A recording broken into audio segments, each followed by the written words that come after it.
Here's your weather video for this Sunday, April the 16th. Hope you got your taxes ready to go tomorrow or have an extension or whatever you need. Hopefully you already got your refund back.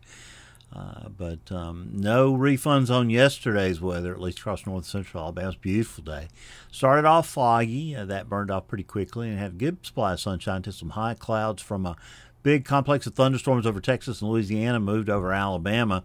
That moved on into the Florida Panhandle, southern Georgia, but not before it caused some pretty interesting weather across southern Mississippi, southeastern Louisiana, coastal Alabama, and into southern Alabama and the Florida Panhandle.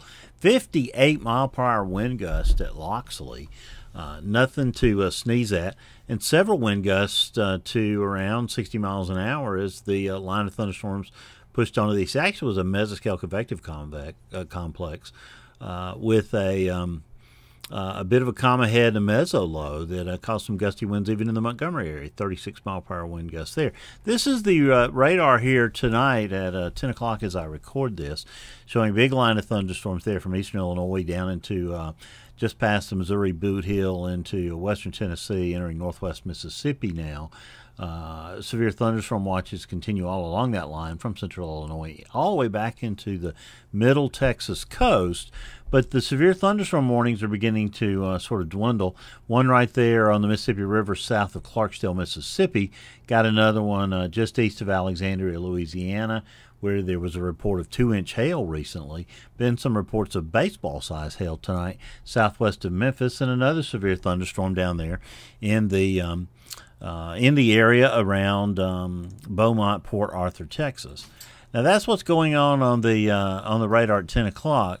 But imagine all of this just evaporating. That's in effect what is going to happen by morning. As these thunderstorms move across northern Mississippi, they're going to weaken a whole bunch. Let's set the stage here with the upper air pattern across North America, or at least across the United States. That strongly negatively tilted trough there, parts of Illinois and Missouri, is what brought us the strong thunderstorms through the mid-Mississippi Valley tonight, which is last night by the time you watch this video, pushing a strong cold front that will move through Alabama today, and it'll be barely noticed. As we go through time, though, let's take a look at this upper pattern. That upper low, or that upper trough, closes off into an upper low over the Great Lakes. That keeps us cool and breezy on Monday, but you can see a ridge begins to build back in by Tuesday and Wednesday, and then the next system begins to lock into place. See an upper low there by early Friday over Minnesota, extending back into the Four Corners region, and that will push a slower moving cold front our way, and that means rain and thunderstorms starting late on Thursday and into Friday. Now, we should see clearing skies by Sunday, but I do caution that the European is a little slower to move that system out, and we could be dealing with rain into early Saturday morning, but it'll turn much cooler. It'll be in the 50s Saturday morning and then probably 40s by Sunday morning. But as we go through time into the following week, that low pressure kind of stays with us. You see another system moves through here. That has a severe weather look around the 26th or so. We don't really get out of the cold pattern anytime here soon. Early on Sunday morning, this is what temperatures will look like across Alabama. We'll be in the upper 50s in northwest Alabama to around 60, 61 degrees there in central Alabama. South central Alabama may be in the 63 to 65 degree range. High temperatures, first we're going to look at the National Blend of Models, look at the max for tomorrow, showing some 60s in the Tennessee Valley. This is for your Sunday. Showing lower to middle 70s across north central Alabama with some upper 70s further to the south. Everyone will be in the 40s when we get into Monday morning. You see there all the way almost to the Gulf Coast will actually be in the 40s on Monday morning. Now, this is the HRRR for 12Z, which is 7 a.m. Sunday, showing just a few showers scattered across Alabama. Quite a degradation of what moved out of Mississippi and Tennessee overnight. As we go through time, through the day today, you can see that front pushing through first the Birmingham area, then the Anniston area, then into Georgia, but almost no shower activity with it. Just nothing there that it can work with. And we had been worried about some severe weather in southeastern Alabama tomorrow, but it just doesn't look like that's going to be a problem. As you go through time with the HRRR, you see these thunderstorms don't begin to redevelop until they get into south central Georgia tomorrow afternoon and evening. In fact, they really look fairly puny even then. I'll be surprised if the day one outlook, which comes out from the SPC after midnight tonight, has any part of Alabama in any sort of risk for tomorrow. I think that will kind of be the case. We'll see a slow clearing from the northwest during the day on Sunday, reaching probably, you'll see some clearing as far south as I-59 by noon, but it'll take till probably mid-afternoon till we see a good bit of clearing across southeastern and eastern Alabama. So I think all in all, we get through that. Here, just one more look at that. These are the lightning flashes off the HRRR for tomorrow afternoon, 4, 5, 6, 7, 8 o'clock tomorrow night, before we really see that redevelopment. Now, you see the Florida Peninsula will have some active weather, and that won't be a surprise. This is 12Z Monday Model fans. The GFS is our model of choice, even though we've got a little uncertainty there toward the end. You see Alabama for Monday looking very good. High pressure building in. It'll be a total sunshine day. For us, we'll top out in the upper 60s in North Alabama, lower 70s across much of central Alabama. You will notice a very fresh northerly breeze, gusting at times to about 25 miles an hour. You'll notice a little bit of that on Sunday too, but more pronounced and more and lasting, a longer duration on Monday. Those winds up to about 25 miles an hour. Now, as we go into Monday night, we'll be back in the 40s again across the entire area, but you'll see quite a warm-up by Tuesday. You see Alabama high and dry, high pressure there to our east. Continuing into Wednesday, we'll be keeping all those storms over Texas, Oklahoma, and Arkansas at bay. We'll begin a nice warm-up. Sunny and warm on Tuesday with highs in the generally in the upper 70s to lower 80s.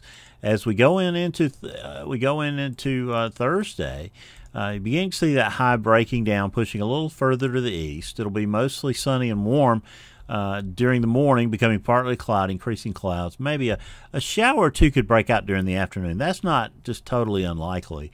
We'll see high temperatures, though, very warm on Thursday in the lower to middle 80s across the area. But you can see by Thursday night the system breaks down enough, and that trough moving into the Midwest begins to win the battle. Showers and thunderstorms start moving toward Alabama. Now, the GFS is holding these off until Friday. We'll call for a chance of showers, maybe a thunderstorm late Thursday night. But it looks like that rain and thunderstorm activity will be more likely on Friday. And the GFS has really slowed it down even further, looking like more like Friday night into Saturday. We'll have to watch that.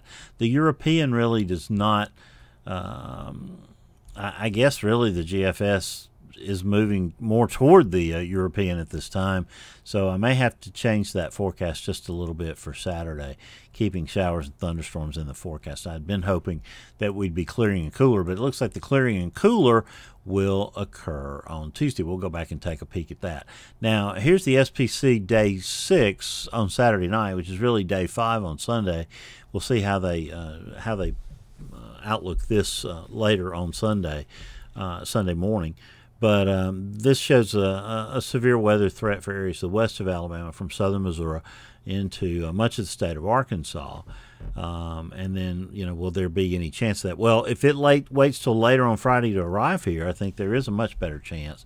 So we'll have to kind of tweak that. We'll, of course, keep a very close eye on that through the morning hours this morning, and have posts for you on the blog as we sort of change things.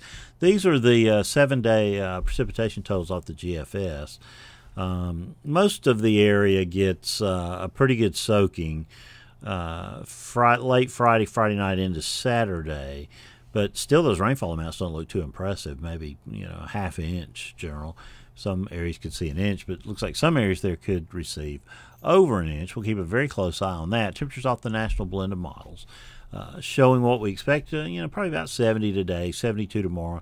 well into the 80s Tuesday, Wednesday, Thursday, maybe 80 again on Friday, but then cooling off a bit over the weekend. 72 on Saturday, only 69 on Sunday. You see that low Sunday morning around 45. We'll be back in the 40s on Monday morning, the 24th. Getting kind of late for that sort of stuff, folks. But I think maybe we are past the possibility of any freeze. You see a quick warm up there in the week 2 voodoo period. Well, that's your weather video for this Sunday. I'll have notes on the blog, of course, and we'll keep you updated with anything that happens during the day, those severe weather outlooks. Any chance of showers, we'll be tracking those across central Alabama. And, of course, be looking forward to Weather Brains tomorrow night. Monday night, we'll be talking to author Jim Minnick. The book is Without Warning, the story of the 1955 Udall, Kansas tornado. A very memorable storm, and he's done a fantastic job with some creative nonfiction. I think you'll really enjoy that book, and we're going to really enjoy talking to Mr. Minnick tomorrow night on Weather Brains. You can get Weather Brains wherever you consume your podcast. Watch it live on youtube.com/weatherbrains or on the ABC 3340.2 channel. Well, I will go and put this video up for you to watch for tomorrow. James will be back 2 days all through the week. Scott will be here next Saturday. I'll see you Sunday. And as I always tell you, until then, keep an eye to the sky, because you'll always have something fun to look at.